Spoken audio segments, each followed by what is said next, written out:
Class 15 का PDF है, उसमें 2 ही तो क्लास हुई थी, 2 पेज की क्लास हुई थी, 2 पेज का पीडीएफ में क्या देता छोटा सा, इसलिए मैंने बोला था कि इकट्ठे पूरे संथाल विद्रोह तक आज की कक्षा है ना, पूरे संथाल विद्रोह तक है, एक ही साथ पीडीएफ लीजिएगा, मैंने पिछली कक्षा में ही बताया था ये, ठीक है ना।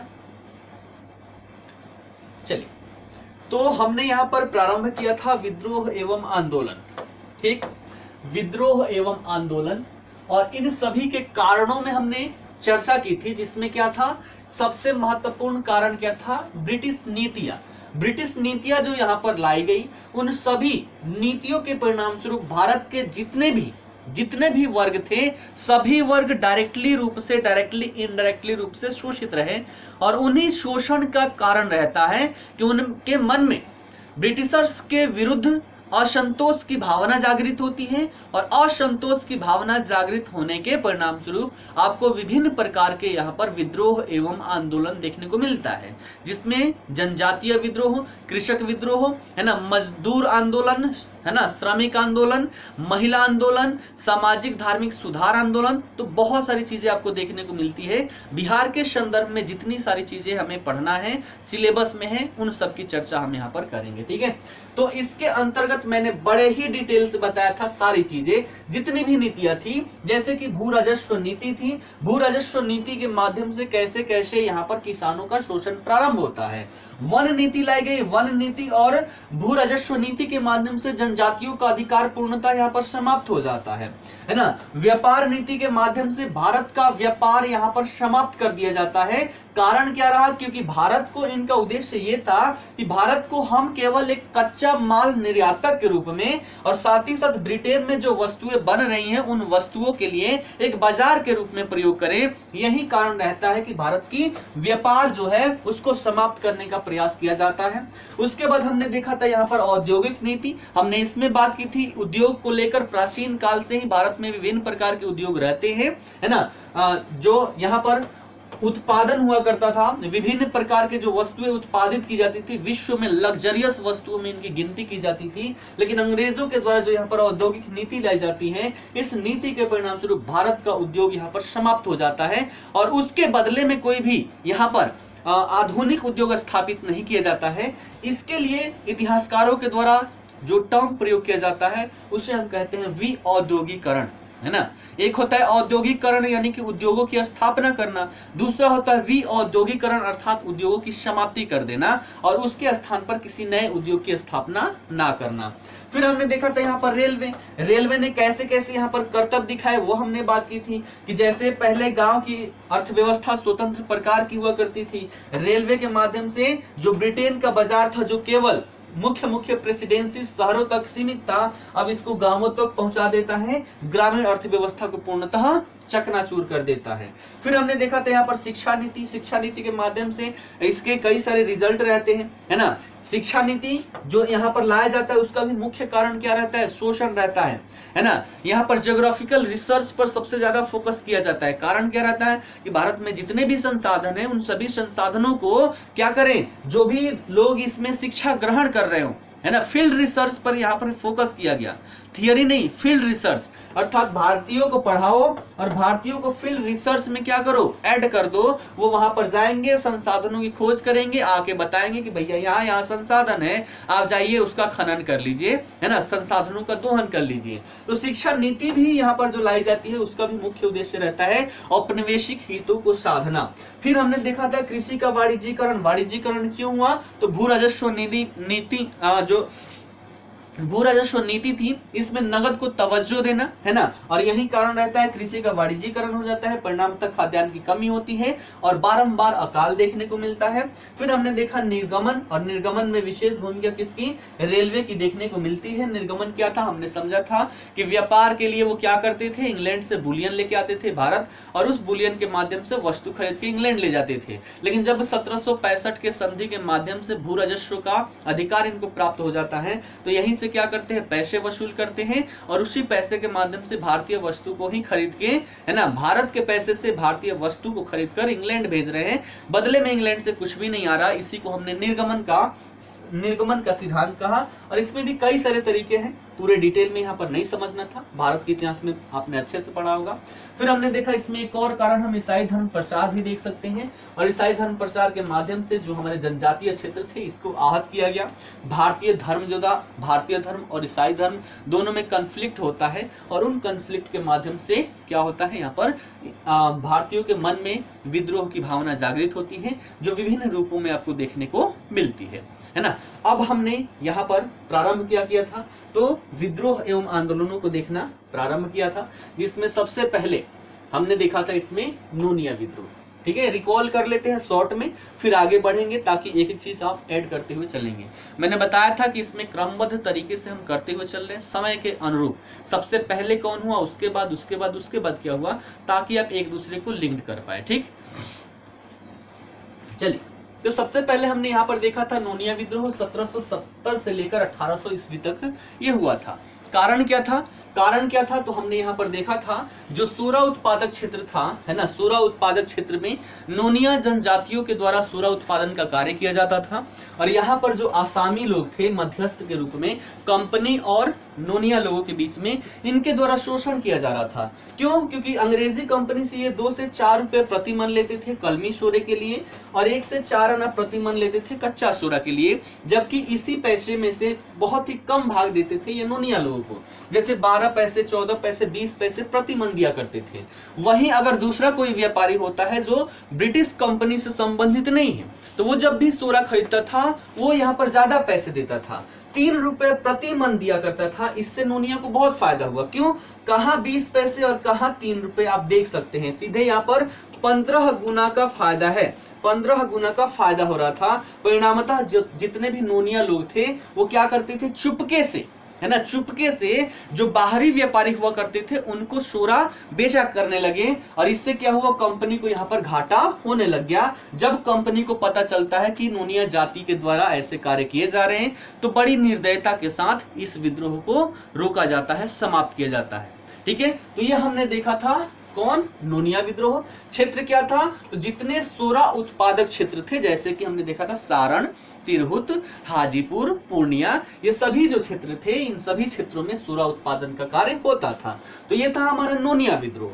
फिर हमने दूसरा यहाँ पर देखा था तमाड़ विद्रोह। दूसरा देखा था तमाड़ विद्रोह, ये कब हुआ, तो 1789 से लेकर 94 के मध्य हुआ था, है ना। इसमें क्या हुआ था, देखिएगा, हमने इसमें चर्चा की थी कि जैसे ही बंगाल पर अंग्रेजों का अधिकार स्थापित हो जाता है, धीरे धीरे वो अपना विस्तार कर रहे हैं, और उसी विस्तार के क्रम में 1771 तक छोटा नागपुर के क्षेत्र पर अंग्रेजों का अधिकार हो जाता है। और जब यहाँ पर अंग्रेजों का अधिकार होता है, तो यहाँ पर जो पहले से राजा हुआ करते थे और साथ ही साथ जमींदार, तो इन दोनों को अंग्रेजों का संरक्षण मिल जाता है। अब ये अपने आप में फूलने लग गए भैया कि मेरे पिताजी का हाथ हमारे सर पे है, अब कोई क्या करेगा, चलो लूटो, जबरदस्त लूटो। और यहाँ पर किसानों का शोषण बड़े स्तर पर कर दिया जाता है।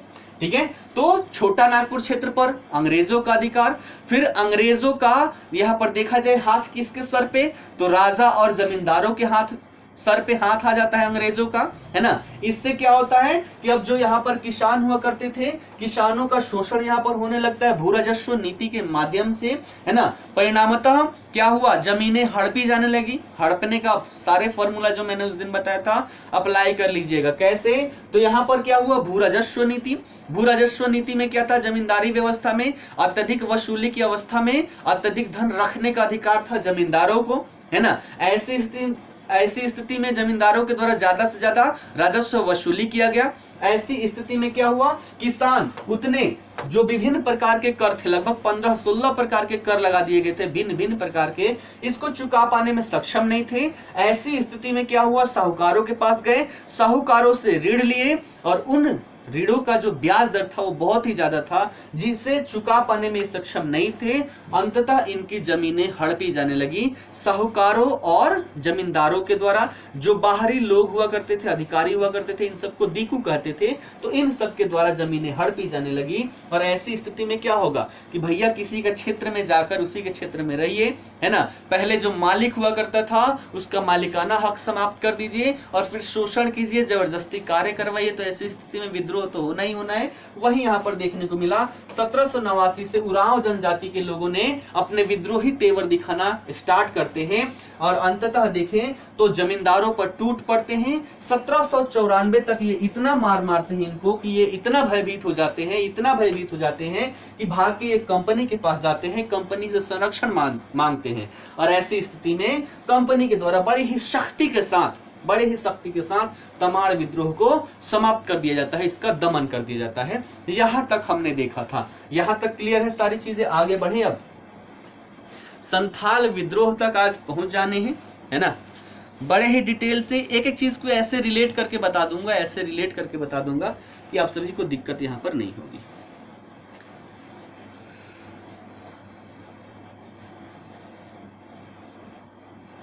देखिए चार्टर एक्ट जो था, चार्टर एक्ट ब्रिटिश कंपनी जो है, ब्रिटिश कंपनी को अधिकार जो था, है ना, व्यापारिक अधिकार हुआ करते थे 20 वर्ष के लिए, 20 वर्ष को बढ़ाने के लिए चार्टर एक्ट ब्रिटेन के द्वारा जारी किया जाता था। तो इसमें भारत से पूछने की आवश्यकता है। दो प्रकार के 18, जब देखिए भारत में शासन, ब्रिटिश शासन दो तरीके से हुआ। एक 1857 के विद्रोह से पहले तक ब्रिटिश कंपनी का शासन रहता है, दूसरा 1857 के विद्रोह के पश्चात 1858 से ब्रिटिश ताज के हाथों में चला जाता है। तो ब्रिटिश ताज के हाथों में जाने से पहले जितने भी एक्ट आए उसको चार्टर एक्ट कहा गया, है ना, चार्टर एक्ट कहा गया। और उसके माध्यम से वो क्यों लाया गया, क्योंकि यहाँ पर क्या था, वहां पर आपने पढ़ा होगा ईस्ट इंडिया कंपनी की स्थापना होती है 1600 ईस्वी में। उसके बाद चार्टर एक्ट के माध्यम से रेगुलेट करने के लिए लाया गया, है ना, रेगुलेट करने के लिए। क्यों, क्योंकि आपने देखा होगा जैसे ही यहाँ पर ब्रिटिशर्स की स्थापना हो जाती है शासन व्यवस्था भारत में, उसके बाद से जितने भी अधिकारी थे उनके द्वारा शोषण किया जाने लगा। राजाओं से जबरदस्ती गिफ्ट मांगा जा रहा है कि भैया तुम मुझे गिफ्ट दो, जबरदस्ती कौन गिफ्ट होता है भैया, तो जबरदस्ती गिफ्ट लिया जा रहा है ना। यहाँ पर बड़े स्तर पर शोषण किया जा रहा है सभी का, और कंपनी में धांधली हो जाती है ना। कंपनी, आपने पढ़ा होगा कि धीरे धीरे कंपनी लोन में चली जाती है ना, कर्जे में चली जाती है। परिणामतः ब्रिटेन से लोन मांगना पड़ता है कि कंपनी घाटे में है, आप क्या करें, लोन दे।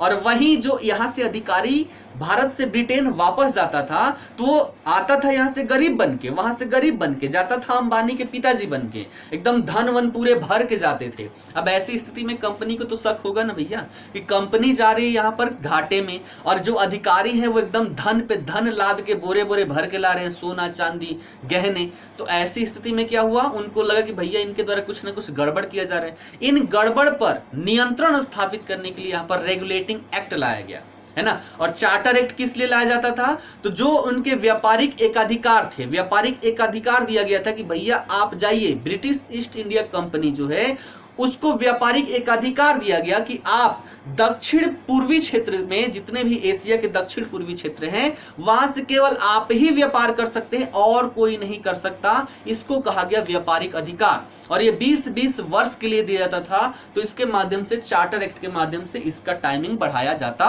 रहा। तो ये सारी चीजें थी, है ना। तो चार्टर एक्ट आपने देख लिया, उसके बाद यहाँ पर रेगुलेटिंग एक्ट देख लिया, उसके बाद से 1858 से क्या होता है, ब्रिटिश ताज के हाथों में शासन चली जाती है। उसके बाद से यहाँ पर भारत सरकार अधिनियम जैसी संरचना आपको देखने को मिलता है। ठीक है, समझ में आ गया, ये क्लियर है।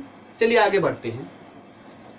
अगला विद्रोह यहाँ पर देखते हैं, चेरो विद्रोह। ठीक है, समय काल 1800 से 1802 ईस्वी के मध्य चला था। क्षेत्र था इसका पलामू की भी बात करें तो वहीं झारखंड, बिहार झारखंड का जो बॉर्डर देखेंगे तो वहीं पर बॉर्डर पर ही झारखंड में ही एक क्षेत्र है पलामू जिला है वर्तमान में। तो यहाँ पर चेरो किसान के द्वारा अपने राजा के विरुद्ध जो विद्रोह किया गया वो चेरो विद्रोह कहलाया। तो ये विद्रोह किसके विरुद्ध, अपने राजा के विरुद्ध किया गया। क्यों किया गया, इस पर ध्यान दीजिएगा।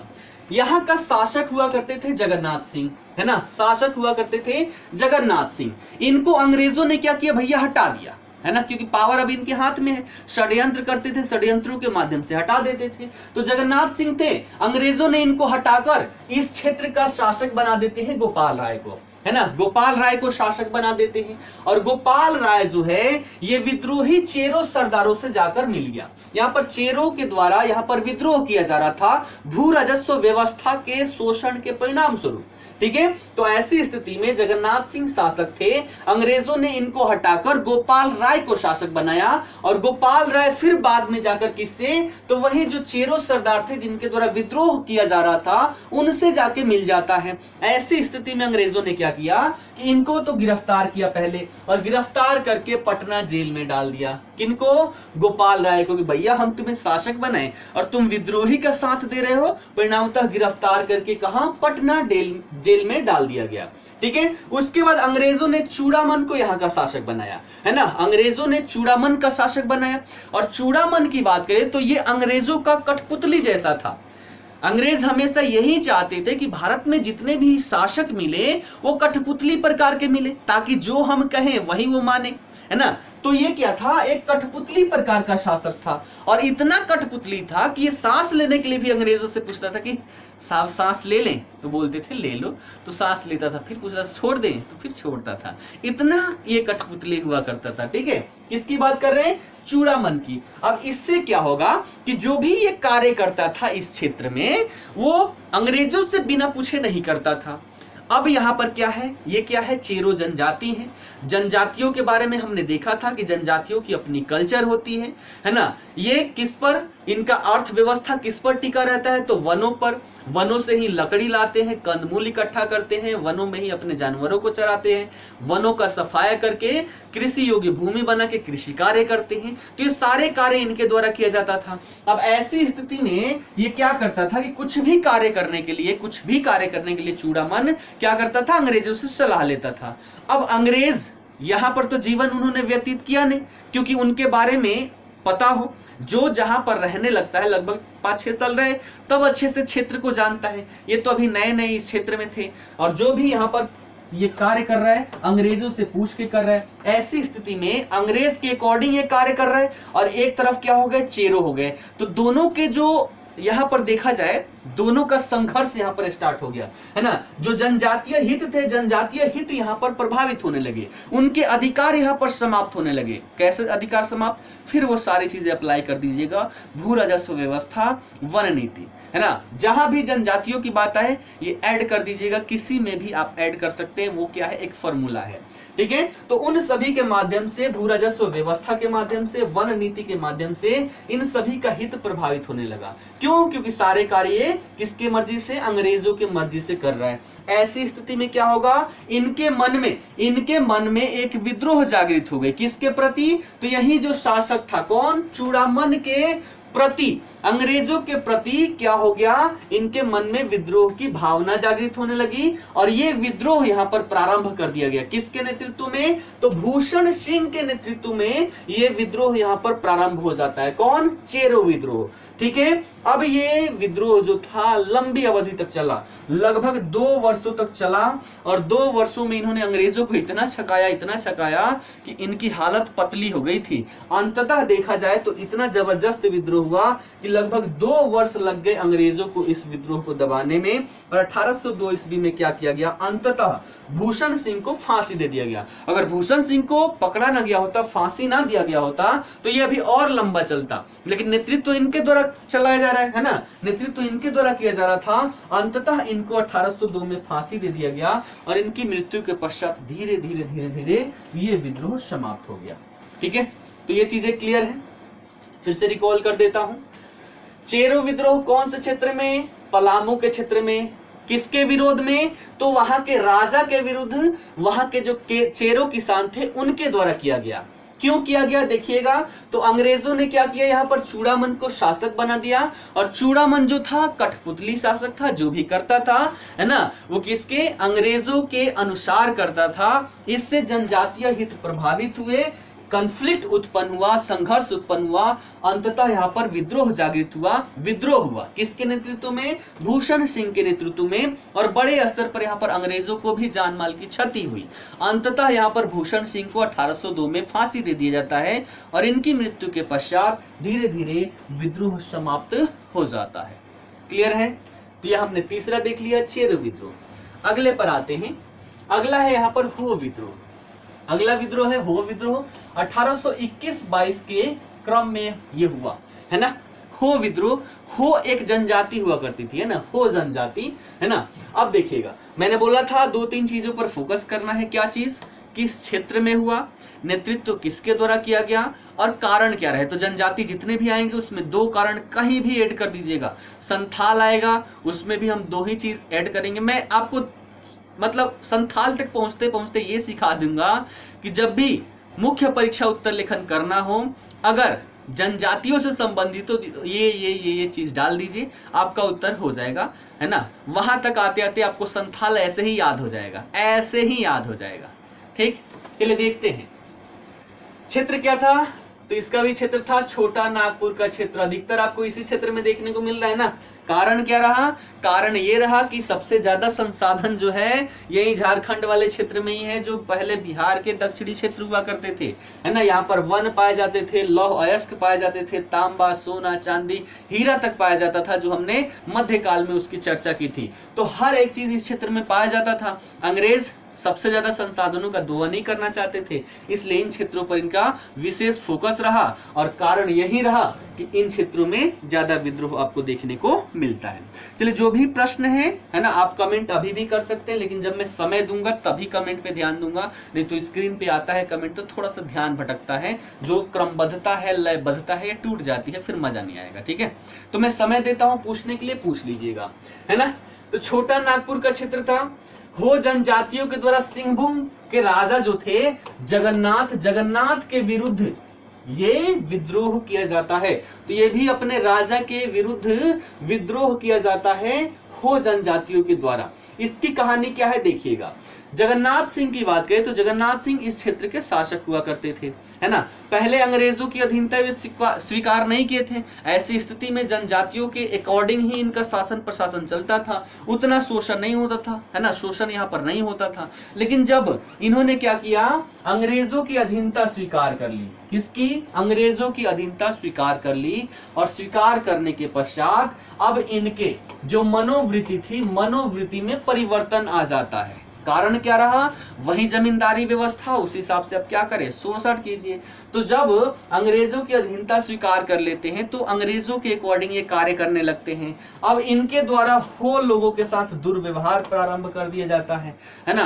हो लोगों के साथ दुर्व्यवहार प्रारंभ कर दिया जाता है, यहाँ पर बेगारी खटाई जाती है, शोषण प्रारंभ कर दिया जाता है, और शोषण के साथ साथ यहाँ पर बेगारी कार्य किया जाता था। ऐसी सिचुएशन देखे कि इनके जो गाय भैंस है ना, माल मवेशी हुआ करते थे, इन सब की देखरेख हो जनजाति के लोगों के द्वारा ही किया जाता था, है ना। शासक यहाँ पर पालकी पर बैठता था, और पालकी को लेकर चलने वाले ये सभी जनजाति ही हुआ करते थे। मजे में यहाँ पर राजा आराम से पालकी में बैठ के जाते थे, बदले में कुछ भी नहीं देते थे, है ना। तो ये सारे यहाँ पर कार्य किया जा रहा है, बड़े स्तर पर शोषण किया जा रहा था, बेगारी खटवाया जा रहा था, मजदूरी दिया भी जा रहा था, तो बहुत ही निम्न प्रकार की मजदूरी। ठीक है, तो ये सारी सिचुएशन यहाँ पर देखने को मिल रही थी, है ना। इनको उल्लू बना बनाकर, है ना, उल्लू बना बनाकर इनसे कार्य करवाया जाता था, है ना। जैसे होते हैं ना कुछ लोग तो जो दिमाग कम लगा पाते हैं, जैसे सीधे साधे लोग होते हैं, उनको कोई कहता है कि हम आपको ना ये कर देंगे, अब वो खुश हो जाएगा। जैसे मान लो यहाँ पर कोई व्यक्ति है, सीधा साधा है, उसको फोन की बड़ी इच्छा है कि काश मेरे पास एक स्मार्टफोन होता। अब कोई व्यक्ति उसको उल्लू बना रहे, अरे मैं तुम्हें तो फोन दूंगा, है ना, मैं तुम्हें फोन दिलवाऊंगा, कोई नहीं दिलवा रहा ना, मैं तुम्हें दिलवाऊंगा। अब उस व्यक्ति के मन में यही भावना होगी ना कि भैया यही तो है जो मेरे दिल का दर्द समझ पा रहा है, मुझे फोन चाहिए तो फोन देने की बात कर रहा है। अर्थात वो व्यक्ति इसके लिए क्या हो रहा है, सर्वे सर्वा हो गया। अब जो वो कहेगा वहीं ये व्यक्ति कार्य करेगा। अब उसको पता है कि मैं तो फोन देने वाला हूं नहीं, बस ये बहाना बना के हम इससे अपना कार्य करवाने वाले हैं। ठीक है, यही कार्य यहाँ पर भी किया गया। ये हमेशा, है ना, हमेशा क्या करते थे, यहाँ पर एक अंग्रेजी सेनापति था, मेजर था, रफसेज, ये हो गया, और जगन्नाथ सिंह हो गए।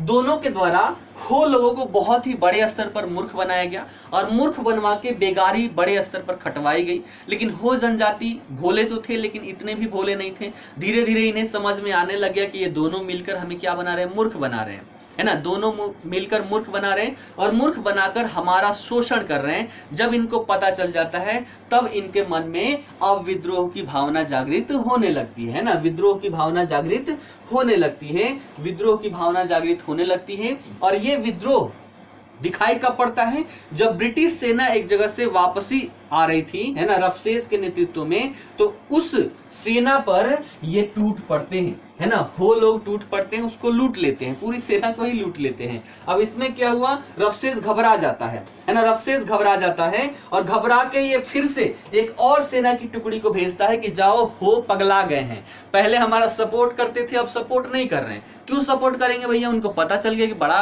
बेवकूफ बना रहे थे, अच्छे से बना चुके, अब नहीं बनने वाले। तो फिर से सेना को भेजता है एक टुकड़ी को कि जाओ, हो लोगों को नियंत्रित करो। लेकिन हो लोग इतने विद्रोही हो चुके थे कि सेना का तहस नहस कर देते हैं। जो सेना जाती है अच्छे से कूट काट देते हैं, वो भी यहाँ से भागे भागे चली आती है। ठीक है, अब इससे क्या हुआ कि रफसेस जो था यहाँ पर दुखी हो गया, क्रोधित हो गया, और क्रोधित होके अब ये खतरनाक चाल चला। क्या चाल चला, तो इन लोगों का जो गांव था, है ना, गांव का नाम था गुटियालोर।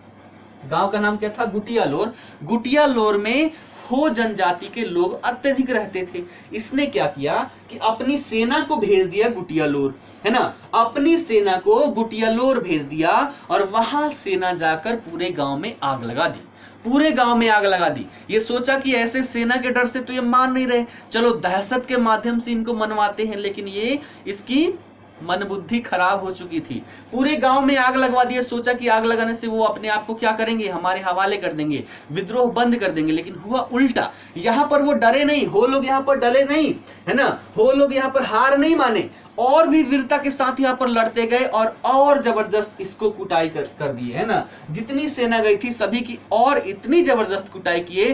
फिर रफसेस यहाँ पर दुखी हो गया, और दुखी होके अब एक बड़ी सेना मंगवाया, है ना, बड़ी सेना मंगवाया, और बड़ी सेना मंगवाकर उसके बाद से उस सेना के माध्यम से लगभग 1 महीने तक संघर्ष चलता रहा, और उस 1 महीने के संघर्ष के पश्चात इस विद्रोह को दबाया गया। ठीक है, तो ये था हमारा हो विद्रोह। फिर से रिकॉल कर देता हूं, छोटा नागपुर के क्षेत्र में हो जनजातियों के द्वारा सिंहभूम के राजा थे जगन्नाथ सिंह, इनके विरुद्ध किया गया। कारण क्या रहा, जगन्नाथ सिंह अंग्रेजों की अधीनता स्वीकार कर लेते हैं। अधीनता स्वीकार करने के पश्चात क्या हो गया, तो यहाँ पर भू राजस्व व्यवस्था और वन नीति ये सभी लागू हो गए। इन सभी के माध्यम से क्या हुआ, यहाँ पर जो जनजाति थी इनका शोषण होने लगा। साथ ही साथ जगन्नाथ सिंह के प्रति वफादार हुआ करते थे वो लोग, इसका लाभ उठाकर जगन्नाथ और रफसेस दोनों के द्वारा उल्लू बनाकर बड़े स्तर पर शोषण किया गया, है ना। उल्लू बनाकर फ्री में काम ये निकलवाते रहे। अंततः वो लोग समझ जाते हैं कि ये हमें उल्लू बना रहे हैं, उल्लू बना के अपना काम निकलवा रहे हैं। परिणामतः यहाँ पर क्या हुआ, ब्रिटिश सेना को लूट लिया जाता है। लूटने के पश्चात रफसेस अपनी सेना भेजता है कि जाओ उन्हें दबा के आओ, विद्रोह को, उस सेना को भी विद्रोही दबा देते हैं, कूट देते हैं अच्छे से। परिणामतः ये गुटियालोर गांव में भेजता है अपनी सेना को, जहां पर हो लोगों की संख्या अत्यधिक थी। गांव में आग लगा दी जाती है, लेकिन हो लोग यहाँ पर हार नहीं मानते हैं, लड़ते रहते हैं और भी बहादुरी से लड़ते हैं, और उस सेना की भी तहस नहस कर देते हैं। परिणामतः रफसेस और सेना मंगवा है, और लगभग 1 महीने के संघर्ष के पश्चात वो विद्रोह को दबा पाते हैं। ठीक है, क्लियर है कहानी। ठीक, चलिए आगे बढ़ते हैं। अगला यहाँ पर कोल विद्रोह, ये भी महत्वपूर्ण टॉपिक है, महत्वपूर्ण टॉपिक है ना। कहा जाता है ना VVIP, ठीक है, वेरी वेरी इंपॉर्टेंट। P नहीं होगा, पर्सन नहीं होगा, VVI टाइप का जो टॉपिक है उसे हम मान सकते हैं कोल विद्रोह 1831-32 में हुआ, है ना। इसके कारणों को देखते हैं। सबसे पहला क्षेत्र, तो ये भी क्षेत्र है छोटा नागपुर का क्षेत्र, है ना, छोटा नागपुर का क्षेत्र। और इसके अंतर्गत देखें जो कोल विद्रोह था, ये किसी एक जनजाति का विद्रोह नहीं था, सभी जनजातियों का संयुक्त विद्रोह था। इसमें कौन कौन से थे, तो सिंहभूम, मानभूम, जो पलामू का क्षेत्र था, इन सभी क्षेत्रों के जो सम्मिलित रूप से जनजाति हुआ करते थे, उनका विद्रोह था। ठीक है, तो समझ में आया। क्षेत्र कौन सा था, छोटा नागपुर का क्षेत्र। छोटा नागपुर के क्षेत्र में सिंहभूम, मानभूम, पलामू, इन सभी से संबंधित जो अनेक जनजाति हुआ करते थे, उन सभी जनजातियों का संयुक्त रूप से विद्रोह जो था उसे कोल विद्रोह कहा गया। क्लियर है बात? कारण क्या रहा? तो कारण हम यहाँ पर देंगे भू राजस्व व्यवस्था, और जहां पर भी भू राजस्व व्यवस्था आया सारी चीजें अप्लाई कर देनी है। किस प्रकार से? तो भू राजस्व व्यवस्था लागू किया गया, इसके माध्यम से शोषण हुआ, किस प्रकार से शोषण हुआ वो सारी चीजें। ठीक है, चलिए यहाँ पर देखते हैं उसको भी मैं रिलेट कर देता हूं। देखिएगा, जनजातियों की बात करें तो जनजातियों की हमने चर्चा की है। जनजातियों की जीविका का जो मुख्य आधार होता है ना, वो अपना जीवन यापन जो करते हैं वो वनों के माध्यम से और कृषि के माध्यम से करते हैं। तो जीविका का मुख्य आधार जो होता है वो कृषि और जंगल, ये दोनों होते हैं, है ना। जंगलों से वो क्या करते हैं? अपने कंदमूल, उसके बाद जलावन के लकड़ी लेते हैं, वहीं पर पशुओं को चराते हैं, वहां रहते भी हैं, है ना। जंगलों को ही काट कर कृषि योग्य भूमि बनाते हैं, कृषि कार्य करते हैं। तो उनका जीवन यापन इन्हीं दोनों पर आधारित था। ठीक है, ये क्या करते थे? तो जंगलों, इनमें झूम खेती प्रचलित होती है ना। जनजाति लोग जो होते हैं वो झूम कृषि करते हैं। झूम कृषि क्या होता है? तो जंगलों की कटाई करते हैं, जंगलों की कटाई करके यहाँ पर कृषि योग्य भूमि बनाते हैं और फिर वहां पर कृषि कार्य करते हैं। खाद वाद डालते नहीं है, अर्थात एक समय के बाद वहां की उर्वरता समाप्त हो जाती है तो उसको छोड़कर किसी और क्षेत्र में जाते हैं, फिर जंगलों की कटाई करते हैं और वहां पर कृषि कार्य स्टार्ट करते हैं। जब वहां की उर्वरता खत्म हो जाती है फिर अगले जगह जाते हैं, तब तक पीछे वाला फिर से उसमें उर्वरता आ जाती है। तो इसी को हम बोलते हैं झूम कृषि, है ना। और झूम कृषि के अंतर्गत इनके द्वारा मेहनत की जाती है, जंगलों को काटकर कृषि योग्य भूमि बनाई जाती है। इसलिए इन क्षेत्रों पर वो अपना जन्म सिद्ध अधिकार मानते हैं, है ना। अपना अधिकार मानते थे कि भैया हमने इतना मेहनत करके क्षेत्र बनाया तो वो क्या है? हमारा अपना अधिकार है। और जब यहाँ पर अंग्रेज लोग आए, अंग्रेजों के आने की वजह से यहाँ पर जमींदारी व्यवस्था लागू हुई, और जमींदारी व्यवस्था लागू होने के साथ ही जहां पर भी जमींदारी व्यवस्था लागू हुई वहां पर जमींदार भी जाएंगे, साथ ही साथ वहां पर वसूली के लिए बहुत सारे अधिकारी भी जाएंगे। तो जमींदार और यहाँ पर अधिकारी लोग इनके क्षेत्र में जाने लगे। जो बाहरी लोग थे उनको दीकू कहते थे, बार बार मैं बोल रहा हूँ, दीकू दीकू दीकू। दीकू कौन होते थे? तो जो जनजातीय क्षेत्र में बाहरी लोग आकर बसते थे उनको दीकू कहते थे। तो यहाँ पर भू राजस्व व्यवस्था लागू हुआ। भू राजस्व व्यवस्था के परिणाम स्वरूप यहाँ पर इनका शोषण प्रारंभ हो गया। किस आधार पर? तो फिर से वही यहाँ पर बताऊंगा। भू राजस्व व्यवस्था के अनुसार क्या था? ज्यादा से ज्यादा जमींदारों के द्वारा राजस्व वसूली की गई, जिसको देने में कृषक सक्षम नहीं हो पाए। परिणामतः वो साहूकारों के पास गए, ऊंचे ब्याज दर पर उनके द्वारा ऋण दिया गया, उसकी चुकता नहीं कर पाए। ऐसी स्थिति में ऋण वसूली के नाम पर प्रताड़ित किया गया, इनकी महिलाओं के साथ बलात्कार तक किया जाता था, है ना। ऐसी सिचुएशन यहाँ पर देखने को मिला और अंततः इनका भूमि किसको? दीकुओं को दे दी जाती थी। ठीक है, तो भू राजस्व व्यवस्था के माध्यम से शोषण प्रारंभ हुआ, परिणामतः इनकी जमीनें हड़पी जाने लगी। ऐसी स्थिति में दो चीजें, एक तो न्यायालय में जाएंगे हम, दूसरा पुलिस व्यवस्था, है ना। तो पुलिसों के पास जाएंगे। दोनों जगहों पर ये गए, कहीं से किसी का सपोर्ट नहीं मिला। न्यायालय भी वही जमींदारों का साथ दिया, पुलिस वाले भी जमींदारों का ही साथ दिए। अब इन्हें लग गया कि भैया ये हमारा नहीं सुनने वाले, जो भी करना है हमें खुद से करना होगा। पहले हमारी स्वतंत्र स्थिति थी, अब ये हमें अधीनस्थ बना दिए, है ना। पहले जिस भूमि के हम मालिक हुआ करते थे, अब वहीं पर हम क्या हो गए? एक कृषक मजदूर के रूप में है, और वो भी पूर्णतः मजदूरी प्राप्त नहीं करने वाले कृषक के रूप में है। तो इन सभी ऐसी मानसिकता इनमें डेवलप होने लगी। ऐसी स्थिति में क्या हुआ कि मुंडा जनजाति ने क्या किया? बदगांव में एक सभा बुलाई, है ना। क्यों? क्योंकि हमने देखा अनेक जनजातियों का संयुक्त विद्रोह था।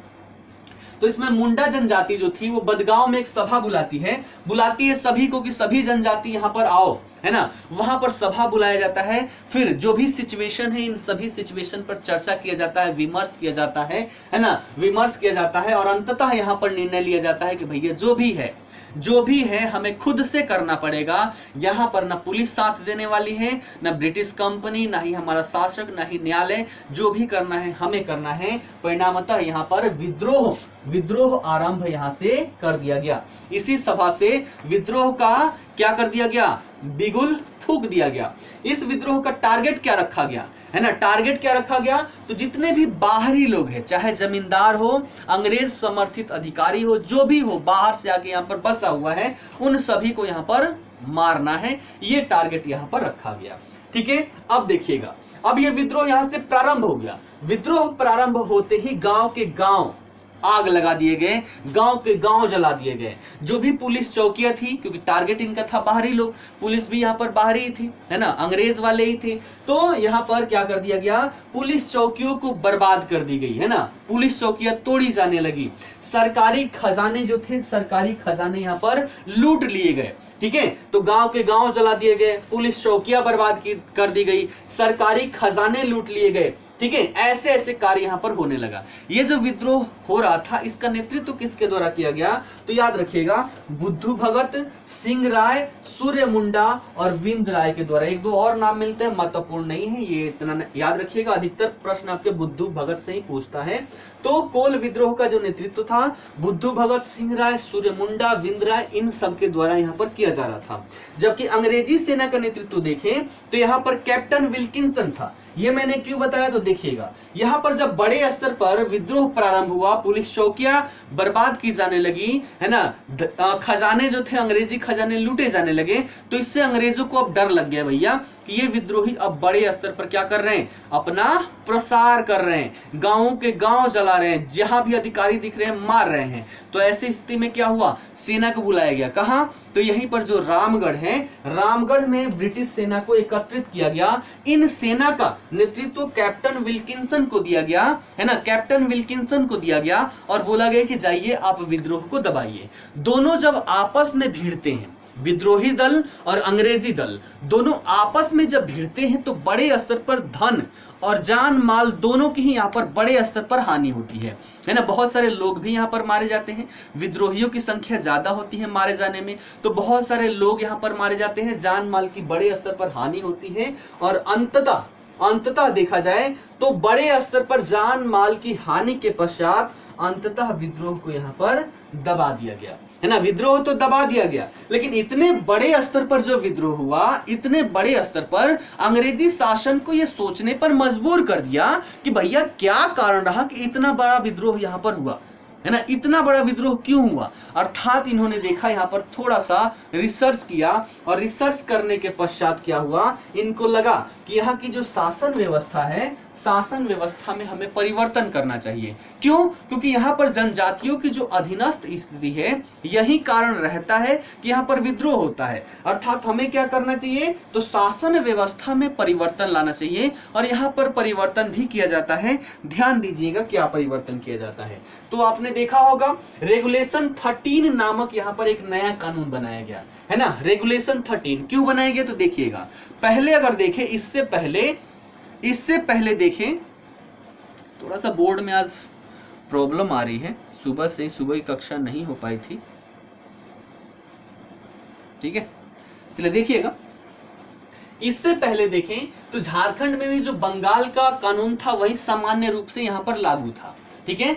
अब इस क्षेत्र की स्थिति को देखते हुए इसमें परिवर्तन किया गया। क्या परिवर्तन किया गया, तो रेगुलेशन 13 नामक एक नया कानून बनाया गया। इसके माध्यम से परिवर्तन क्या किया गया, देखिएगा, ध्यान से देखिएगा। आपने कई प्रश्नों को देखा होगा, संथाल विद्रोह के अकॉर्डिंग पूछा गया है कि संथाल विद्रोह के कारणों पर चर्चा कीजिए, साथ ही साथ उसकी वजह से क्या परिवर्तन हुए, उन परिवर्तनों पर भी चर्चा कीजिए।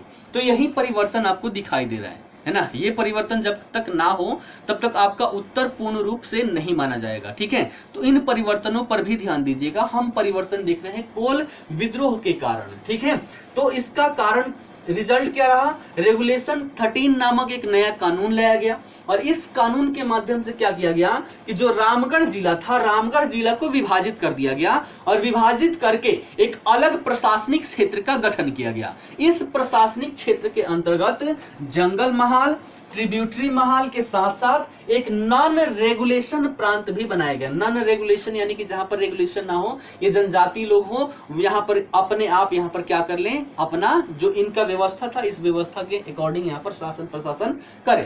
तो ये था नॉन रेगुलेशन। तो क्या किया गया, रेगुलेशन 13 के तहत रामगढ़ जिला को विभाजित किया गया, विभाजित करके एक नया प्रशासनिक क्षेत्र का गठन किया गया, जिसके अंतर्गत जंगल महाल, ट्रिब्यूटरी महाल और इसके अलावा एक नॉन रेगुलेशन प्रांत यहाँ पर बनाया गया। ठीक है, इस व्यवस्था के अंतर्गत पहला गवर्नर जो था वही विल्किंसन को बनाया गया, जो अंग्रेजों का यहाँ पर नेतृत्व कर रहा था, कैप्टन जो था उसी को इसका पहला गवर्नर बनाया जाता है ना। अंग्रेजों का कहना था कि भैया तुम्हारी मेहनत थी, तुम्हारी मेहनत की वजह से यहाँ पर विद्रोह को दबाया गया, तो पहला गवर्नर तुम ही यहाँ पर बनो। तो पहला गवर्नर इसको यहाँ पर बनाया गया।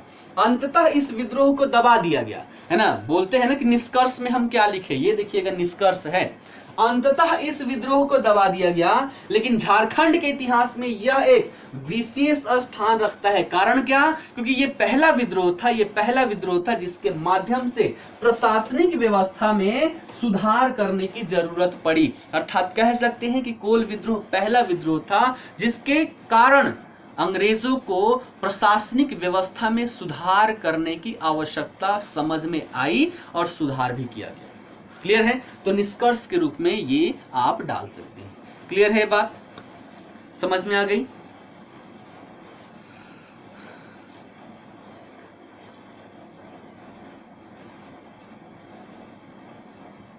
क्लियर है?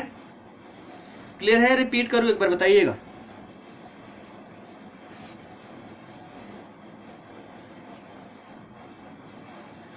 थोड़ा सा आप लोग रिप्लाई करते रहे, तब तो लगे कि हाँ हम लाइव में चल रहे हैं।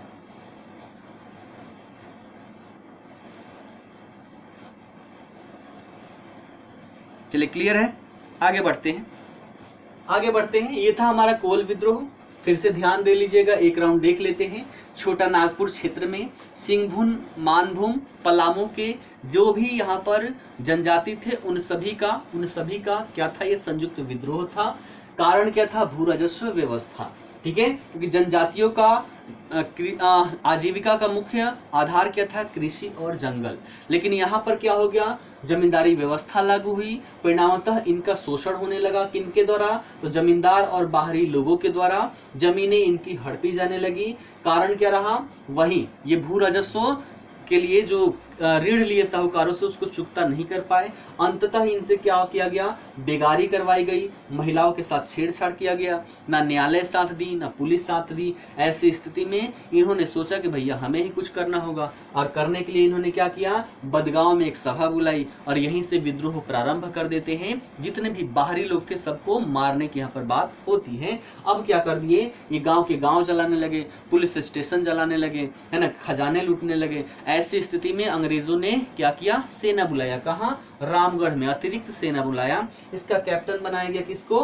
विल्किंसन को। और इसको कहा गया कि भैया तुम जाओ और विद्रोह को दबाओ। ठीक है, विद्रोह को दबाओ। जब दोनों में संघर्ष होता है तो बड़े स्तर पर जान माल की हानि हुई और अंततः यहाँ पर विद्रोह को दबा दिया गया। लेकिन विद्रोह तो समाप्त हो गया, लेकिन प्रशासन व्यवस्था में अंग्रेजों को परिवर्तन करना पड़ा। रेगुलेशन 13 नामक कानून लाया गया। इसके माध्यम से रामगढ़ जिले को विभाजित करके एक नया प्रशासनिक क्षेत्र का गठन किया गया, जिसमें जंगल महाल, ट्रिब्यूटरी महाल और इसके साथ साथ एक नॉन रेगुलेशन प्रांत का गठन किया गया। ठीक है, ये सारी चीजें यहाँ पर हमने देखा। क्लियर? चलिए अगले विद्रोह पर चलते हैं। अगला है भूमिज विद्रोह। ठीक है, भूमिज विद्रोह जो है ये अंग्रेजों के द्वारा इसको संज्ञा दी गई, भूमिज विद्रोह। इसका भी समय काल वही है जब कोल विद्रोह को दबाने का प्रयास किया जा रहा था, उसी समय काल पर यह भी यहाँ पर विद्रोह प्रारंभ कर दिया गया था। देखिएगा, भूमिज विद्रोह को ही गंगा नारायण हंगामा के नाम से जाना जाता है। ठीक है, ये प्रश्न पूछा गया है। तो भूमिज विद्रोह को ही गंगा नारायण हंगामा के नाम से जाना जाता है। क्या है कहानी? देखते हैं। 1832-33 इसका समय काल क्या है? 1832-33 और इसका क्या था? 1831-32। तो 32 क्या है? इसको दबाने का प्रयास किया जा रहा है और इसी समय काल पर इसकी स्टार्टिंग हो रही है 32 में। ठीक है, तो जब कोल विद्रोह को दबाने का प्रयास किया जा रहा है उसी क्रम में इसको यहाँ पर प्रारंभ कर दिया जाता है। क्षेत्र क्या है? वही वीरभूम का क्षेत्र। सभी के सभी झारखंड वाले इलाके आपको दिखाई देंगे। तो क्षेत्र क्या रहता है? वीरभूम का क्षेत्र। ठीक, ये विद्रोह कैसा था? तो जनजातीय जमींदार और जनजातीय लोगों का संयुक्त विद्रोह था। अर्थात इसमें जमींदार भी थे और कृषक भी थे, है ना, जनजाति भी थे और जनजातीय जमींदार भी थे। दोनों मिलकर यहाँ पर सम्मिलित रूप से विद्रोह करते हैं। तो देखिएगा, ध्यान दीजिएगा क्या था। कारण देखें तो पहला तो कारण था भू राजस्व व्यवस्था, और भू राजस्व व्यवस्था के अंतर्गत हम एक राजनीतिक कारण भी यहाँ पर देख सकते हैं। राजनीतिक कारण मुख्य देखें तो भू राजस्व व्यवस्था ही रहता है। क्या कहानी थी देखिएगा। वीरभूम का जागीर गंगा नारायण के पास हुआ करता था, है ना। इनसे उनके भाई थे माधव सिंह, है ना। माधव सिंह ने क्या किया, यहाँ पर षड्यंत्र रचा, और षड्यंत्र रच के इनका जागीर खुद यहाँ पर छीन लिया। यानी कि जागीरदार कौन बन गया भैया, तो माधव सिंह यहाँ पर जागीरदार बन गया। और माधव सिंह के द्वारा जब यहाँ पर जागीरदार बन गया वो, तो जनता का शोषण किया जाने लगा। वही भू राजस्व व्यवस्था के अंतर्गत इसको अप्लाई कर लीजिएगा पूरा फॉर्मूला, ठीक है। तो माधव सिंह के द्वारा यहाँ पर जनता का शोषण किया जाने लगा, और जब जनता का शोषण किया जाने लगा, ऐसी स्थिति में गंगा नारायण के द्वारा इसका विरोध किया गया कि भैया तुम क्यों शोषण कर रहे हो। मान लो तुम तो एक तो षड्यंत्र से हमारा जागीर ले लिए, ऊपर से तुम जनता का शोषण कर रहे हो, हम तुम्हें शोषण नहीं करने देंगे। और ऐसा कह के यहाँ पर इनके द्वारा विद्रोह कर दिया जाता है ना। ऐसा करके विद्रोह कर दिया जाता है ना। इनके खिलाफ विद्रोह प्रारंभ। ऐसी स्थिति में जब विद्रोह यहाँ पर बड़ी तेजी से हुआ, है ना, विद्रोह बड़े स्तर पर हुआ, तो माधव सिंह भाग गया, है ना। भाग के अंग्रेजों से सहायता मांगा कि भैया हमें क्या चाहिए, तुम्हारी सहायता चाहिए। तो जब ये अंग्रेजों से सहायता मांग रहा था, इसी क्रम में गंगा नारायण ने एक महत्वपूर्ण कार्य कर लिया। क्या कर लिया भैया, तो इनको पता था कि सभी के सभी बहुत सारे लोग हैं जो अंग्रेजी शासन व्यवस्था के अंतर्गत शोषित हैं, ये उन्हें ढूंढना प्रारंभ करते हैं। तो कुछ जमींदारों को ढूंढते हैं, है ना, कुछ जमींदारों को ढूंढते हैं, शोषित जमींदार। और शोषण में देखें तो वही जो जनजातीय प्रकार के जमींदार थे, इनका भी शोषण यहाँ पर हुआ करता था, ठीक है। तो शोषित जमींदार, और जमींदारों के साथ साथ यहाँ पर जो जनजातीय थे, सभी जनजातीय तो शोषित ही थे। उन जनजातियों को भी इन्होंने क्या किया, इकट्ठा किया, है ना। इन्होंने देखा सबके दुख दर्द तो एक ही है भैया, सबके दुख दर्द को यहाँ पर कॉमन कर दो और सभी को इकट्ठा कर दो। तो इन्होंने क्या किया, जितने भी शोषित जमींदार थे, जनजातीय वर्ग के लोग थे, सभी को इन्होंने क्या किया, इकट्ठा किया, है ना। सभी को इन्होंने इकट्ठा किया, और इकट्ठा करके यहाँ पर बड़े स्तर पर विद्रोह प्रारंभ कर दिया गया, ठीक है। कब किया गया, तो जब कोल विद्रोह को दबाने का प्रयास किया जा रहा था, है ना, कोल विद्रोह को दबाने का प्रयास किया जा रहा था, इसी समय काल पर। बोर्ड में बस आज प्रॉब्लम है, आज थोड़ा सा देख लीजिएगा, ठीक है ना, आज ठीक करवा दिया जाएगा, ठीक है।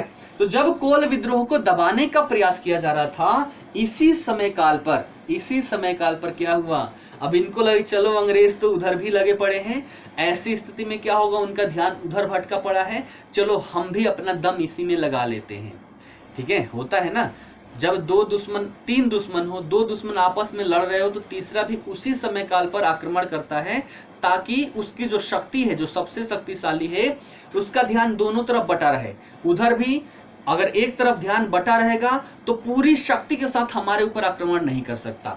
वही सिचुएशन यहाँ पर अपनाया गया जब कोल विद्रोह को दबाने का प्रयास कर रहे थे अंग्रेज, इसी समय काल पर ये विद्रोह भी प्रारंभ कर दिया गया। कौन, भूमिज विद्रोह भी प्रारंभ कर दिया गया, और इस विद्रोह ने भी व्यापक रूप धारण कर लिया, व्यापक रूप धारण कर लिया, ठीक है।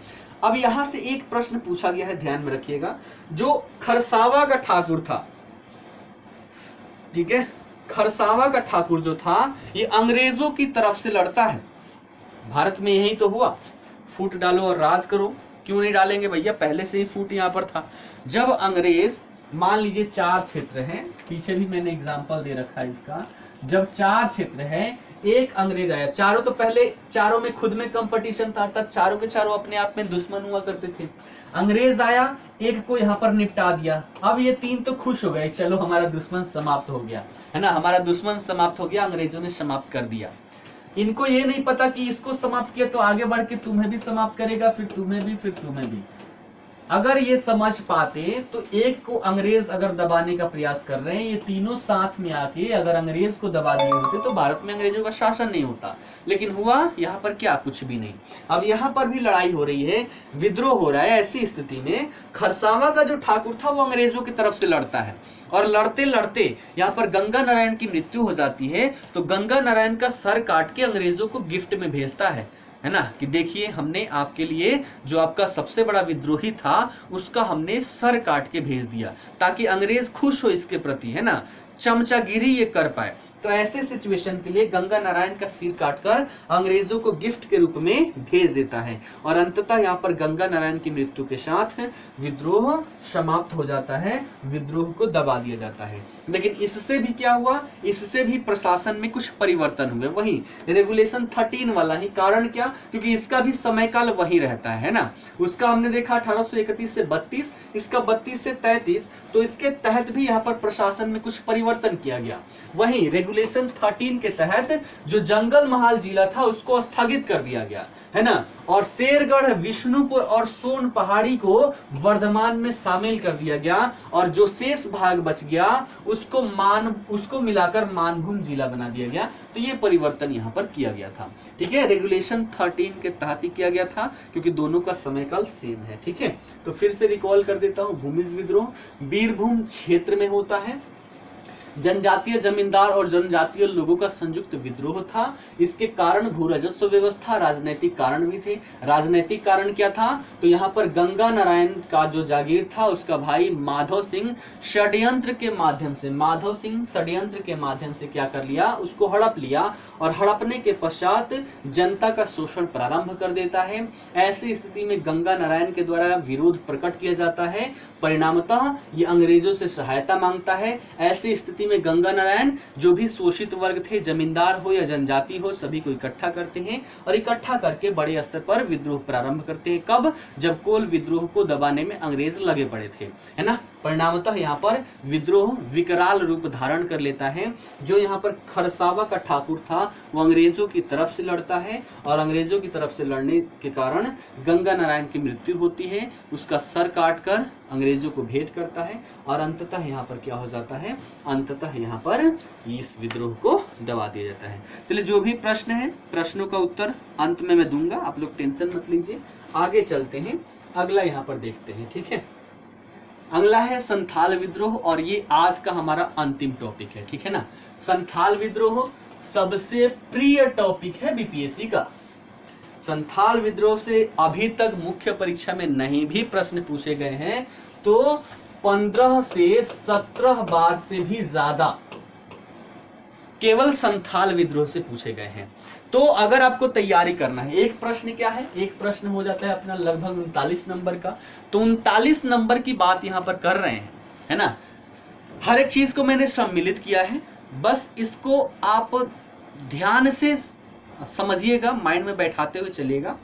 और जब भी उत्तर लिखिएगा तो ऐसे नहीं, किताबी भाषा में नहीं, उसको अपने लैंग्वेज में समेटना है। लेकिन मैंने बीच में जो मुख्य परीक्षा उत्तर लेखन करवाया था उनमें आप सभी की खूबियां मैंने बड़े अच्छे से देखा था।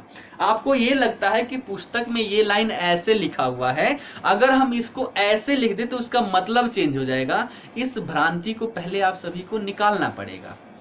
मैंने देखा है ना, आप लोगों के जो उत्तर लेखन है, उत्तर लेखन में जो किताबों में है वही चीज़ आप सेम टू सेम उतार देते हैं और इसकी वजह से सीधे आपका नंबर काट लिया जाता है। तो यहाँ पर क्या करना है, परिवर्तन करना है। इसको क्या होगा, ठीक हो जाए भैया, थोड़ा सा और बचा हुआ है, ठीक है। चलिए, तो इसको समझते हैं, अच्छे से समझिएगा, है ना, सारी चीजें अच्छे से समझिएगा। समय काल क्या है, तो 1855-56, है ना। 1857 में विद्रोह होता है एक बड़े स्तर का, उससे थोड़ा सा पहले की घटना है संथाल विद्रोह। 1855-56 की हम बात करते हैं। क्षेत्र कौन सा है, तो इस क्षेत्र को दामिन एकोह के नाम से जाना जाता है। लेकिन यहाँ पर संथाल जो थे, संथाल वो आकर बसने लगते हैं लगभग 1790 के आसपास, इसलिए इसे संथाल परगना के नाम से भी जाना गया, ठीक है। तो क्षेत्र कौन सा था, संथाल परगना या दामिन एकोह क्षेत्र में जो विद्रोह हुआ संथालों के द्वारा उसे संथाल विद्रोह कहते हैं। कारण देखिएगा क्या, इसका भी कारण क्या रहा, भू राजस्व नीति। देखिएगा हुआ क्या, अंग्रेज धीरे धीरे अपना प्रसार कर रहे थे विभिन्न क्षेत्रों में, और विभिन्न क्षेत्रों में प्रसार के दौरान विभिन्न क्षेत्रों में उनके द्वारा शोषण प्रारंभ किया जाता है। इन शोषण से जो विभिन्न वर्ग के लोग थे, यहाँ पर हम जनजातियों की बात करते हैं, विभिन्न वर्गों की बात हटाइए। विभिन्न जनजाति जो थे, विभिन्न जनजाति इनके नीतियों के कारण शोषित हुए। अब ये जितने भी जनजाति हैं अपने अपने क्षेत्र छोड़कर, है ना, हर क्षेत्र में शोषण प्रारंभ किया गया। परिणामतः 1790 के आसपास 1790 के आसपास ये सभी जितने भी जनजाति थे अपने अपने क्षेत्र को छोड़कर एक क्षेत्र में आकर बसने लगे जिसे संथाल परगना कहा गया। इसी को दामिन एकोह से भी जाना जाता है, याद रखिएगा, दामिन एकोह। ठीक है, तो यहां पर संथाल परगना या दामिन एकोह में जितने भी संथाल थे विभिन्न क्षेत्रों में, जब इनका शोषण हुआ तो उन शोषण के दौरान ये सभी के सभी आकर दामिन एकोह क्षेत्र में 1790 के आसपास बसने लगे। अभी तक अंग्रेज यहां पर नहीं आए हैं, है ना, अंग्रेज यहां पर नहीं आए हैं, लेकिन धीरे धीरे अंग्रेज इस क्षेत्र में भी पहुंचते हैं। ठीक है, इस क्षेत्र में भी पहुंचते हैं और पहुंचने के पश्चात यहाँ पर ब्रिटिश नीतियां फिर से लागू हो जाती है ना। ब्रिटिश नीतियां लागू होगी तो वही मुख्य रूप से भू राजस्व व्यवस्था, वन नीति, ये सभी के सभी यहाँ पर लागू हुआ और इन के लागू होने से जनजातियों का शोषण प्रारंभ हो गया, है ना, जनजातियों का शोषण प्रारंभ हो गया। और प्रारंभ होने के पश्चात सभी कौन कौन से, तो संथाल कहाँ कहाँ रहा करते थे, सिंहभूम, मानभूम, ढालभूम, बांकुड़ा, वीरभूम, इन सभी क्षेत्रों में संथाल रहते थे। तो ब्रिटिश नीतियां, जबाई नीतियों से शोषण हुआ, शोषण के कारण ये संथाल परगना में 1790 के आसपास आकर बस गए। अब देखिएगा क्या हुआ। संथालों की बात करें तो संथाल बड़े ही, देखा जाए तो व्यवहार में बहुत ही सिंपल प्रकार के हुआ करते थे, किसी से लड़ाई झगड़ा कुछ भी नहीं, है ना, एक सिंपल प्रकार के ये लोग थे, सिंपल प्रकार के जनजाति थे। और इनका भी जीवन निर्वाह की बात करें, अर्थव्यवस्था की बात करें तो कृषि और वनों पर ही निर्भर थी, है ना। सारी कहानियां यहाँ पर मैं थोड़ा सा डिटेल में जा रहा हूं, है ना, जो मैं बार बार बोलते आ रहा हूँ वो वाला अप्लाई कर दीजिएगा। यहाँ पर मैं बताते हुए चलता हूँ क्योंकि ये हमारा मुख्य टॉपिक है ना, बीपीएससी का फेवरेट टॉपिक है। ठीक है, तो यहाँ पर क्या हुआ, इनका भी जीवन जो था कृषि और वन पर आधारित था, अर्थात कृषि पर ये कृषक के जैसे कार्य करते थे और वनों पर क्या क्या अधिकार था तो वो हमने देखा था, है ना, वनों से ही जीवन यापन करते थे, यहाँ से लकड़ियां लेते थे, अपने जो पशु हुआ करते थे इनको चराते थे, फल लाते थे, ठीक है, वनों को काटकर कृषि योग्य भूमि बनाते थे और कृषि कार्य किया करते थे। ऐसे इनका जीवन निर्वाह हुआ करता था। अब क्या हुआ देखिएगा, अब इनके क्षेत्र में भी जमींदारी प्रथा लागू हो गई, अंग्रेजों का फिर से यहाँ पर आगमन हुआ, परिणामतः जमींदारी प्रथा यहाँ पर लागू हो गई। अब जमींदारी प्रथा के माध्यम से क्या हुआ, जमींदारों को कृषकों का शोषण करने का अधिकार दे दिया जाता है, क्योंकि वही सारी चीजें थी, जितना अत्यधिक आप वसूल कर पाए वो सारा आपके अंडर होगा। साथ ही साथ जमींदारी प्रथा में क्या था कि एक निश्चित डेट दे दिया जाता था कि इस तारीख को अगर शाम तक, सूर्य ढलने से पहले तक, अगर आप जो राजस्व की जो राशि है, राजस्व की राशि वो सरकारी खजाने में नहीं जमा करवाते हैं तो आपसे आपकी जमींदारी छीन ली जाएगी। तो ये सभी कारण रहते हैं, इन सभी कारणों की वजह से जबरन अगर कृषकों के पास उत्पादन नहीं हुआ है ना, उत्पादन नहीं हुआ है, बहुत कम हुआ है, ऐसी स्थिति में भी जबरन इनसे क्या किया जाता था, वसूल किया जाता था। अब मान लीजिए कहीं पर सूखा पड़ गया, फसल उत्पादित हुआ नहीं, लेकिन यहाँ पर क्या है, जैसे हमने मध्य काल में देखा था, प्राचीन काल में देखा था, वहां पर यह सिस्टम था कि अगर प्राकृतिक आपदा आती थी तो ऐसी स्थिति में जो उनका राजस्व था, जो राजस्व वसूल करने का अधिकार था उसको रद्द कर दिया जाता था, राजस्व नहीं लिया जाता था। लेकिन यहाँ पर ऐसा कुछ भी नहीं था, भैया अकाल आए, सूखा पड़े, तुम घर से लेकर आओ, कर्जे देके अपने आप को बेच के लाओ, लेकिन आपको क्या करना है, राजस्व देना ही देना है। कारण क्या है, क्योंकि अगर ऐसा नहीं करते हैं तो उसकी जमींदारी छीन ली जाएगी। इस डर से प्रताड़ित करके कृषकों से जबरन यहाँ पर राजस्व वसूली किया जाता था। अब पैसे नहीं होगा तो भैया कहां से लेकर आएगा, तो ये जाता था साहूकारों के पास, ठीक है, किसके पास, साहूकारों के पास जाता था और साहूकारों से ये क्या करता था, ऋण लेता था, साहूकारों से लेता था ये ऋण की जो ब्याज दर थी वो अत्यधिक हाई थी। जैसे अभी बैंकिंग व्यवस्था में आप ऋण लेंगे, है ना, तो महिलाओं को थोड़ा सस्ता मिलता है, पुरुषों को थोड़ा सा महंगा मिलता है ना, परसेंटेज में डिफरेंस मिलता है ना, लगभग देखें तो बहुत ज्यादा होगा तो 10% के आसपास होगा अगर होम लोन लेते हैं तो, ठीक है। लेकिन इनका ये ईयरली होता है बैंकों का, इनका मंथली होता है। गांव में भी मिलता है, मैंने देखा है अभी भी गांव में शोषण चक्र चलते हैं। मंथली ब्याज दर पर लोग ले लेते हैं पैसे और ब्याज चुकाते चुकाते उनका जीवन व्यतीत हो जाता है। मूलधन इतना रह जाता है कि अंततः कहीं ना कहीं उनको अपना जमीन देना पड़ता है। तो जीवन भर की कमाई कहाँ ब्याज में दे देते हैं और अंततः फिर उनको कोई ना कोई भूमि का खंड देना पड़ता है। वही सिचुएशन यहाँ पर भी था। अपनी भूमि को बचाने के लिए, राजस्व जमा करने के लिए साहूकारों से उच्च ब्याज दर पर ऋण लिए और इन ब्याज दरों को चुकता करने में सक्षम नहीं हो पाए। परिणामतः ये और ये दोनों में मिली भगत थी। दोनों मिलके कृषकों को प्रताड़ित करते थे, है ना, कृषकों को प्रताड़ित करते थे, महिलाओं का बलात्कार करते थे, है ना, बेगार खटवाते थे, है ना, बेगार खटवाते थे। ये सारी चीजें यहाँ पर हुई, है ना। तो जमींदारी प्रथा के कारण क्या था, इनके जितने भी अधिकार हुआ करते थे सभी अधिकार समाप्त हो गए। वनों से अधिकार हो गया, समाप्त हो गया, और जो कृषि का ये मालिक हुआ करते थे अब मालिकाना हक समाप्त होके ये केवल कृषक मजदूर बन के रह जाते हैं। कृषक मजदूर के रूप में कार्य करते हैं। बड़े स्तर पर इनका शोषण होता था। ठीक है, तो जमींदारों के द्वारा शोषण हुआ, है ना। ऋणग्रस्तता कैसे हुई, साहूकारों के द्वारा ऋणग्रस्तता की स्थिति उत्पन्न हुई। और ऐसी स्थिति में जब ये साहूकार का जो धन था लौटा पाने में सक्षम नहीं था, ऐसी स्थिति में इनकी जमीनें नीलाम कर दी जाती थी और इन जमीनों को खरीद कौन लेता था, दीकू खरीद लेते थे। तो इससे क्या हुआ, अब इनके क्षेत्र में धीरे धीरे दीकुओं का संख्या बढ़ने लगा। समझिएगा, मान लीजिए पूरा क्षेत्र है संथाल परगना, पूरे क्षेत्र में क्या है, पूरे क्षेत्र में यहाँ पर क्या है, संथाल जनजाति है। अब क्या हुआ, जमीनें नीलाम होने लग गई। तो इन जमीनों को पहले ये क्षेत्र धीरे धीरे क्या हुआ, दीकुओं को, है ना, ये जमीन जितने भी थे धीरे धीरे क्या हो गया, दीकू खरीदने लग गए। अर्थात संथाल क्या हो गए, धीरे धीरे अपने ही क्षेत्र में सिमटने लग गए, धीरे धीरे अपने ही क्षेत्र में सिमटने लग गए।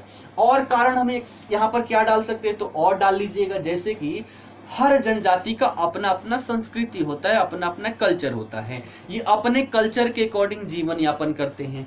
यहाँ पर कोई भी नहीं था, केवल संथाल थे, तो ये अपने कल्चर के अकॉर्डिंग जीवन यापन करते थे। अब बाहरी लोग यहाँ पर आकर बसने लग गए। अब इससे क्या हुआ, इनको लगा कि भैया हमारा कल्चर जो है खतरे में है, अब नहीं बच पाएगा, क्योंकि बाहरी लोगों का कल्चर अलग है, हमारा कल्चर अलग है, दोनों में टकराव की स्थिति होगी, अर्थात हमारा कल्चर धीरे धीरे यहाँ पर क्या होगा, समाप्त होगा।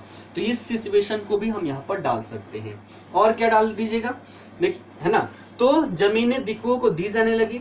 अब संथाल यहाँ पर क्या था, विवश थे, है ना, वो वेट कर रहे थे। अब इनके पास कोई चारा ही नहीं था, इतना शोषण किया जा रहा था। अंततः इनके द्वारा कई लोगों के द्वारा आत्महत्या कर ली गई।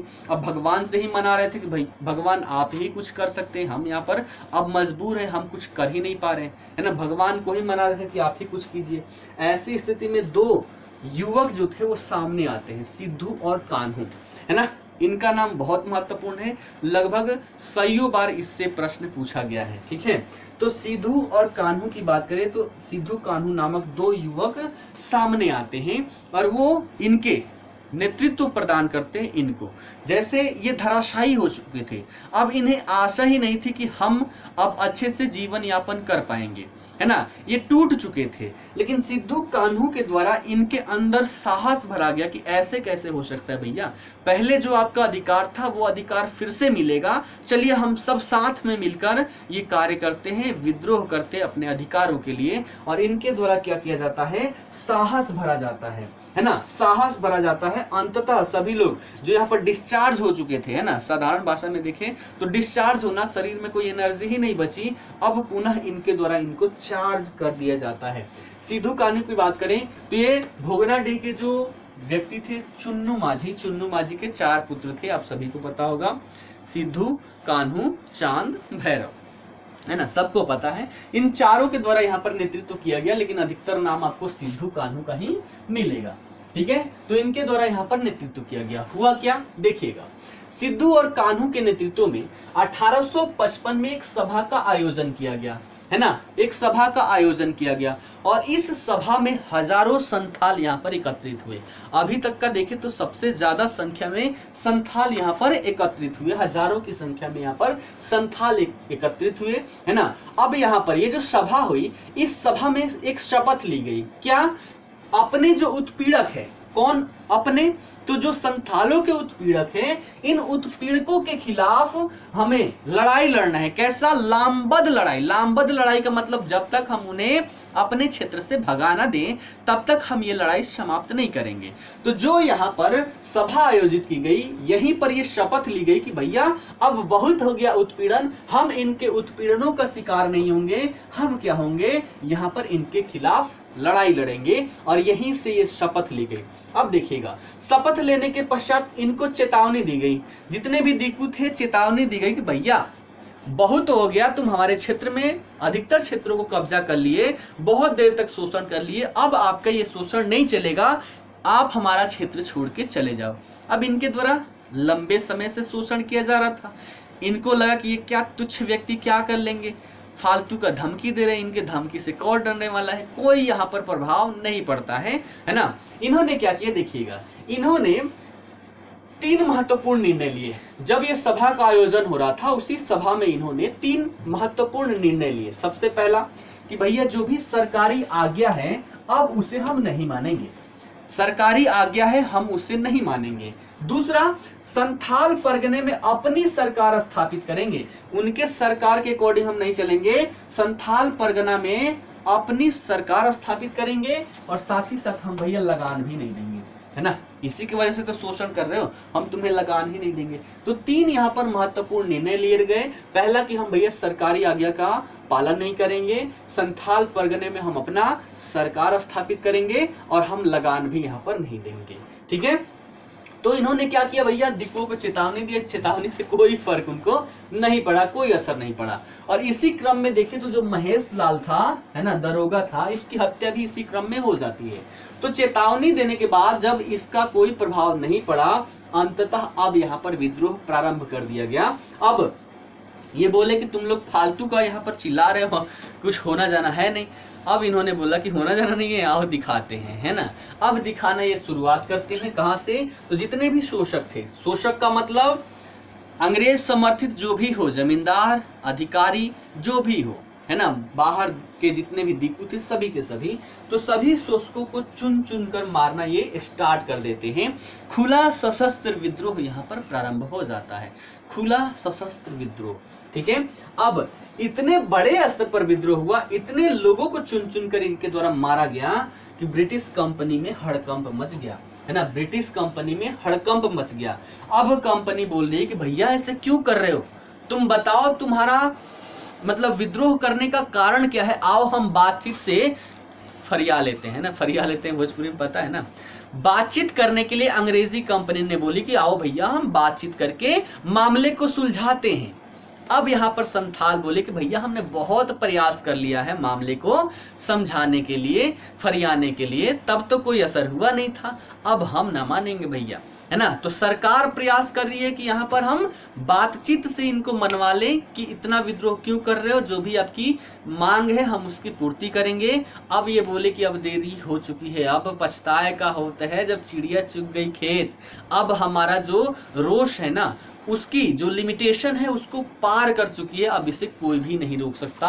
और बड़े स्तर पर लोगों को यहाँ पर ये मारते चले गए, है ना, इतना मार मारे कि महिला और बच्चों तक को नहीं छोड़े, जो भी अंग्रेजी महिला मिलती थी उसको भी मार डाले, अंग्रेजी बच्चों को भी मार डाले। इतना जबरदस्त यहाँ पर आतंक मचाया गया कि अंग्रेज अब पूरे डर चुके थे, है ना, अंग्रेज पूरे डर चुके थे। और ऐसी स्थिति में क्या हुआ कि अंग्रेजी कंपनी ने सेना को भेजा और खुली छूट दे दी कि भैया तुम्हें जो करना है जो करो, लेकिन विद्रोह को दबाना है। अब सेना भी यहाँ पर बर्बरता की, संथालों पर बड़े स्तर पर बर्बरता की, है ना। उन संथालों के जो गांव थे, गांव के गांव यहाँ पर जला दिए गए, है ना, गांव के गांव जला दिए। जितने भी संथाल नेता थे, संथाल नेता को पकड़ने के लिए ब्रिटिश कंपनी दिन रात एक कर दी ताकि उन्हें पकड़ा जाए, और दिन रात एक करके उनको पकड़ने का प्रयास किया गया। इसी क्रम में चांद और भैरव को गोली लगी और गोली लगने से गोली के शिकार हो गए और इनसे इनकी मृत्यु हो गई। जबकि सिद्धू और कान्हू की बात करें तो सिद्धू कान्हू यहाँ पर पकड़े गए, है ना, सिद्धू कान्हू यहाँ पर पकड़े गए और पकड़ के इनको बरहेट में फांसी दे दी गई। तो चार जो मुख्य नेतृत्व करता थे इनकी तो समाप्ति हो गई, है ना। चांद भैरव गोलियों के शिकार हो गए, सिद्धू कान्हू को फांसी दे दिया गया और अंततः इस विद्रोह को दबा दिया गया, है ना, अंततः इस विद्रोह को दबा दिया गया। लेकिन इसे पूर्ण रूप से असफल नहीं माना जा सकता, है ना, पूर्ण रूप से असफल नहीं माना जा सकता। क्यों? क्योंकि देखिए हुआ क्या कि यहाँ पर लामबंद लड़ाई थी कि भैया पूरा अंग्रेजों को समाप्त कर देना है। इतना जबरदस्त कुटाई करते हैं कि अधिकतर अंग्रेज तो यहाँ पर मारे जा चुके हैं, है ना, अधिकांश अंग्रेजों को यहाँ पर मार दिया गया था, बच्चे महिला पुरुष सबको मार दिया गया था। और जो 2-4 बचे थे, 10-20 बचे थे, उनके मन में इतना डर समाहित हो गया था कि भैया इन्होंने विकराल रूप देखा था संथालों का, इतना डर समा गया था कि कई वर्षों तक तो ये डर के साए में ही यहाँ पर जीते रहे। तो इसलिए हम कह सकते हैं कि इतना असफल नहीं रहा। जनवरी 1856 तक इस विद्रोह को दबा दिया गया।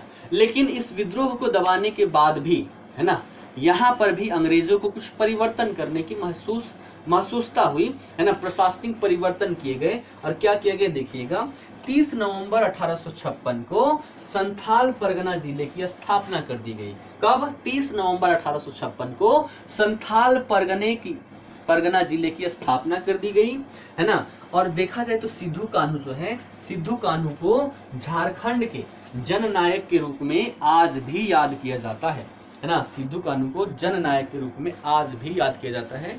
ठीक है, तो ये थी पूरी आज की कहानी। संथाल परगना तक हमने यहाँ पर देख लिया। ठीक है,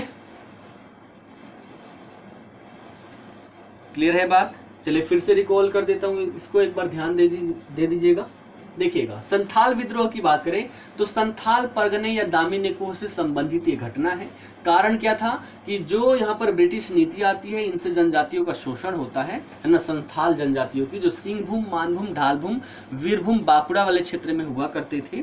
तो ये सभी के सभी शोषण के कारण ये कहाँ, तो संथाल परगने में आकर ये बसने लग जाते हैं लगभग 1790 के आसपास। लेकिन फिर यहाँ पर भी क्या हुआ, जमींदारी प्रथा लागू की गई और जमींदारी प्रथा के साथ ही क्या हुआ, इनके सभी जो भी अधिकार हुआ करते थे सभी अधिकार समाप्त हो गए। कृषक मजदूर बन के ये रह जाते हैं, है ना, ऋणग्रस्तता की स्थिति हो जाती है। अंततः इनके जमीनें नीलाम कर दी जाती है, दीकू इनके क्षेत्र में आकर बसने लग जाते हैं। ठीक है, अब इससे क्या हुआ, शोषण बड़े स्तर पर हो रहा था। अब यहाँ पर संथाल टूट पड़े थे, है ना। ऐसी स्थिति में सिद्धू कान्हू नामक 2 युवक सामने आते हैं। इनके द्वारा इनके अंदर साहस भरा जाता है। साहस भर के, है ना, क्या किया जाता है, 1855 में एक सभा का आयोजन किया जाता है जिसमें हजारों संथाल आते हैं और यहीं पर लामबंद लड़ाई लड़ने की एक शपथ ली जाती है ना, शपथ ली जाती है ना। इन्होंने पहले चेतावनी दिया, चेतावनी का कोई मतलब नहीं बना। अंततः इनको मारा पीटा जाने लगा। जहां भी मिलते थे, जितने भी शोषक मिलते थे, सभी को यहाँ पर काटा जाने लगा, चाहे महिला हो, बच्चे हो, सभी को। इससे अंग्रेजी कंपनी भयभीत हो गई और पहले बातचीत करने का प्रयास की, बातचीत से यहाँ बात नहीं बना तो अंग्रेजी कंपनी ने क्या किया, खुली छूट दे दी सेना को कि जाओ क्या करो, विद्रोह को यहाँ पर दबाओ। और सेना के द्वारा संथालों पर बर्बरता बरसाया गया और अंततः देखा जाए तो चांद भैरव गोली के शिकार हो गए, सिद्धू कान्हू को फांसी दे दिया गया और अंततः इस विद्रोह को दबा दिया गया। ठीक है, तो ये इसकी कहानी थी। दीकू कहाँ के रहने वाले और कौन थे? देखिए बाहरी लोग थे। अब मान लीजिए मैं अगर इनके भाषा में देखूं तो गाजियाबाद में मैं क्या हूँ, दीकू हूँ, अर्थात मैं गाजियाबाद का हूँ नहीं, मैं तो बिहार से आया, बिहार से आके गाजियाबाद में रह रहा हूँ, अर्थात यहाँ के लोगों के लिए मैं क्या हूँ, दीकू हूँ। वैसे ही दीकू की बात करें, वो विभिन्न क्षेत्रों से, प्रेसिडेंसी से आया करते थे, है ना, जो अधिकारी हुआ करते थे, साथ ही साथ जमींदार हुआ करते थे। तो ये सभी के सभी क्या थे, दीकू कहलाते थे यहाँ पर। ठीक, मनीषा जी का प्रश्न है